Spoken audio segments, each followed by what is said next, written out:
Kalian pernah kepikiran nggak kenapa negara Indonesia kaya banget akan hutan hujan tropis, tapi di saat yang sama juga sering banget kena banjir? Atau kenapa negara kita berada di tengah-tengah jalur perdagangan dunia, tapi yang menjadi pelabuhan teramai justru adalah negara tetangga sendiri? Halo semuanya, sebelumnya perkenalkan nama saya Vika. Di video kali ini kita bakal bedah dua hal penting soal letak negara kita. Apakah letak astronomis dan geografis Indonesia lebih banyak membawa keuntungan atau justru tantangan besar? Yuk kita bahas satu persatu.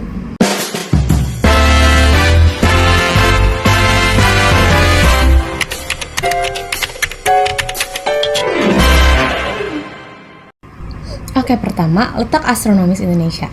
Secara astronomis, Indonesia terletak di antara 6 derajat lintang utara sampai 11 derajat lintang selatan dan juga 95 derajat bujur timur sampai 141 bujur timur. Efeknya apa? Kita berada melewati garis khatulistiwa sehingga memiliki iklim tropis. Nah, pertanyaannya, ini lebih banyak untung atau buntungnya? Jawabannya menurut saya jelas lebih banyak untung. Karena apa? Karena keuntungannya itu permanen, guys. Yang pertama, sinar matahari kita mendapatkan sinar matahari sepanjang tahun tanpa kepotong musim dingin. Terus yang kedua, tanah kita subur dan juga kita punya hutan hujan tropis dengan keanekaragaman hayati yang dengan jumlah keanekaragaman hayati nomor atas di dunia. Terus juga yang ketiga, potensi energi surya kita melimpah. Nah, tapi di balik itu ada juga tantangannya.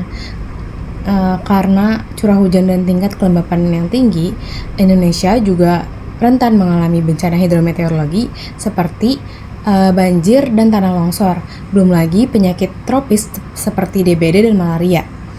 Nah, tapi ingat, tantangan itu tuh sebenarnya bisa dicegah dengan tata ruang dan teknologi yang benar.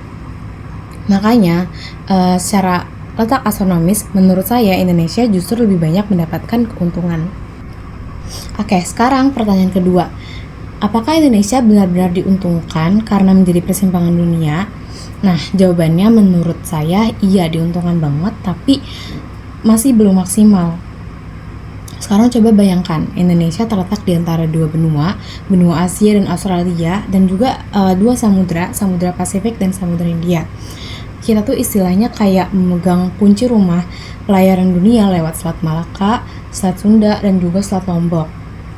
Dampaknya sejak zaman dulu budaya kita tuh kaya banget karena adanya akulturasi dan juga hasil laut kita tuh melimpah karena adanya pertemuan arus dua samudra. Nah, tapi kenapa dibilang masih belum maksimal? Karena kapal-kapal kargo raksasa dunia itu sebagian besar masih memilih untuk transit, isi bahan bakar, dan perbaiki kapal itu di Singapura dan bukan di tempat kita. Terus infrastruktur dan efisiensi pelabuhan kita juga masih dalam proses untuk mengejar ketertinggalan. Nah, selain itu, jadi persimpangan dunia itu juga membuat posisi geopolitik kita rawan terseret konflik negara-negara besar dan juga ancaman kejahatan lintas laut seperti illegal fishing. Jadi kesimpulannya, secara astronomis, Indonesia dianugerahi berkah alamiah berupa iklim tropis dan kekayaan hayati yang melimpah.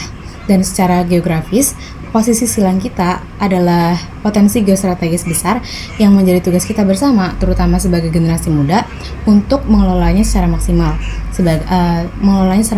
demi kemajuan bangsa. Nah, sekian penjelasan dari saya. Semoga video ini dapat memberikan wawasan dan pemahaman yang lebih dalam mengenai letak Indonesia. Terima kasih.